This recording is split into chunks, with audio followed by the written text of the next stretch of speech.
Dans ce patio de Ciudad Juárez, à la frontière des États-Unis, Carmen se réunit avec d'autres familles de victimes. Elle fait partie des 200 000 ouvriers qui travaillent dans les usines implantées dans la ville mexicaine. Sa fille de 18 ans, Luz Maria, a disparu de la même manière qu'une trentaine de mineurs depuis 2009. Un 18 avril, elle est partie chercher du travail et n'est jamais revenue. Pour la fête des mères, elle voulait m'acheter des boucles d'oreilles en or. Elle voulait aussi nous aider économiquement. Mais il y a tant de personnes mauvaises, ils ne méritent pas le pardon de Dieu. Ces disparitions ravivent la peur de la vague de meurtres de femmes commis à Ciudad Juárez entre 1993 et 2003. 400 femmes avaient été alors victimes d'assassinats à caractère sexuel. José Luis, père d'Esmeralda, disparu à 14 ans en 2009, pense que les jeunes filles ont été choisies pour leur physique. Elles ont été enlevées en répondant à des petites annonces pour un travail. Mais les autorités nous disent que ce ne sont que des coïncidences. Cette femme qui nous a demandé de ne pas révéler son identité est une des 250 000 habitants à avoir abandonné la ville pour El Paso, de l'autre côté de la frontière aux États-Unis, pour fuir la violence.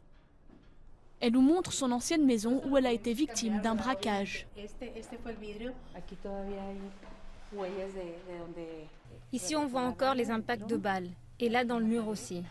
Toute la famille a décidé de s'exiler.